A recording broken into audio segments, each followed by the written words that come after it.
Starting in Daniel chapter 10, Daniel sees a man um, traveling along the Silk Road in 500,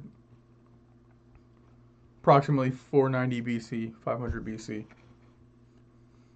The exact same time Laozi was living in China, and Laozi traveled to the west, so he traveled along the Silk Road.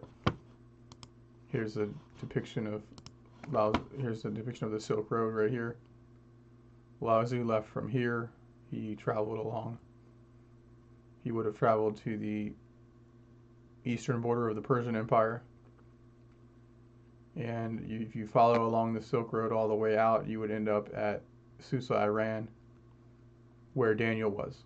So in theory, Laozi would have left in 500, we'll say 500 AD, and traveled for 10 years or whatever. Hard to say exactly how long he traveled. He would have ended up at Daniel in 490 BC.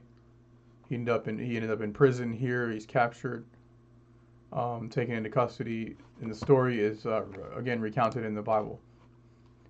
On the 21st day of the month, I was standing on the bank of the great river, the Tigris. He's in Susa, Iran, looking out toward the Silk Road, and he sees before a man dressed in linen and a belt of fine gold of Ufaz, which is golden silk, which comes from the Silk Road. So this is actually a sign. The gold of Ufaz would be the golden silk. His body was like topaz. His face was like lightning. Again, shimmering with glory of some kind. His eyes like flaming torches, his arms and legs like gleams of burnished bronze, and his voice like the sound of a multitude. I, Daniel, was the only one who saw the vision. The men who were with me did not see it, but such terror overwhelmed them that they fled and hid themselves. So he's seeing this vision live in real time, in person to person, seeing this being, this seemingly angelic being coming to him. He said he turned pale and helpless, and I heard him speaking, and as I listened to him, I fell into a deep sleep, my face to the ground. A hand touched me and set me trembling on my hands and knees. He said, Daniel, you are highly esteemed. Consider carefully the words I'm about to speak to you, and stand up, for I have been sent to you. When he said this to me, I stood up trembling. Then he continued, do not be afraid, Daniel. Since the first day that you set your mind to gain understanding and to humble yourself before your God, your words were heard, and I have come in response to them. The prince of the Persian kingdom resisted me 21 days. Then Michael, one of the chief princes, came to help me, because I was detained there with the king of Persia. So this man he's seeing was captured in Persia at the border. Again, here's where he was captured, right along the border, right here. This was the border of the Persian Empire, so he would have been traveling this way toward the west. He's captured here. And the Archangel Michael comes and rescues him from capture. He's obviously coming to Daniel and perhaps in some kind of spiritual form. But it seems that he's a normal human being. In order for him to be captured like that would indicate a normal person. And then he says, I must explain to you what will happen to your people in the future, for the vision concerns a time yet to come. For he was saying this to me, I bowed with my face toward the ground and was speechless. Then one who looked like a man touched my lips, and I opened my mouth and began to speak. I said to the one standing before me, I am overcome with anguish because of the vision, my Lord. Because I feel very weak. How can I talk with you, my Lord? I can hardly breathe. And then one who looked like a man touched him and gave him strength. So he's seeing a apparition of a spiritual type being, and then he's seeing a one who looks like a normal mortal man. So again, this in theory could be him seeing Laozi. Do not be afraid, he tells him. So now we'll return to fight against the Prince of Persia. When I go, the Prince of Greece will come, but first I must tell you what is written in the book of truth.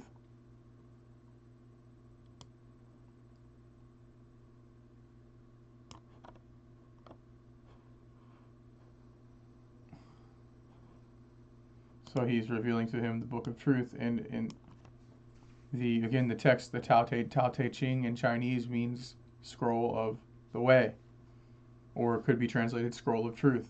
Te Ching could roughly be translated as truth. Scroll is definitely Ching. So the Tao Te Ching, in theory, could be the revelation of the mystery of God. So here is the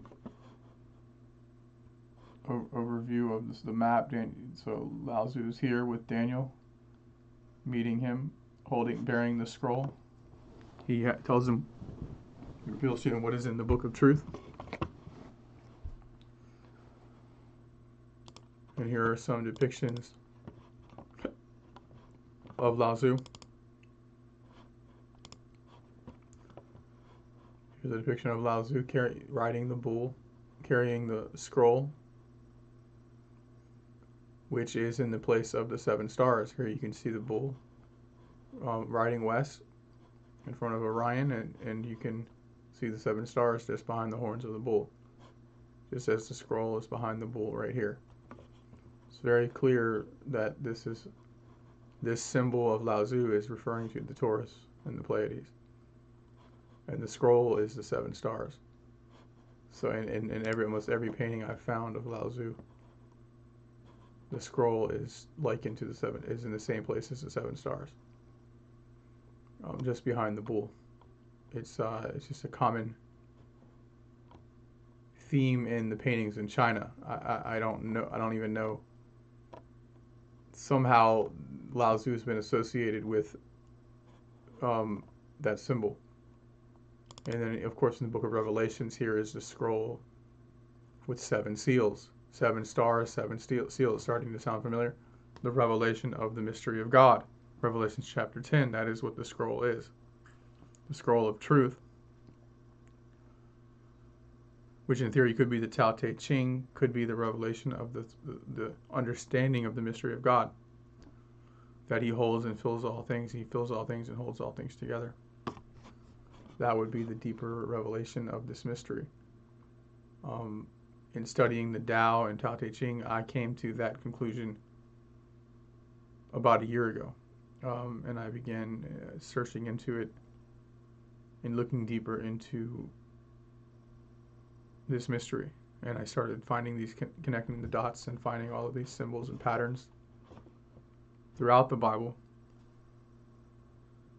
that led me to think that the Tao may truly be the understanding of the Word of God, the understanding of the mystery of God, how things expanded out and poured out into creation through the throne of God, and then we find the ultimate understanding of the mystery is Jesus, the Lamb that was slain, filling that position of holding all things together, in all things and through all things. He is all in all, from the lowest to the highest, bridging heaven and earth. It says Jesus literally unites heaven and earth together as one. That means filling all things, making all things one and seamless in his love and forgiveness.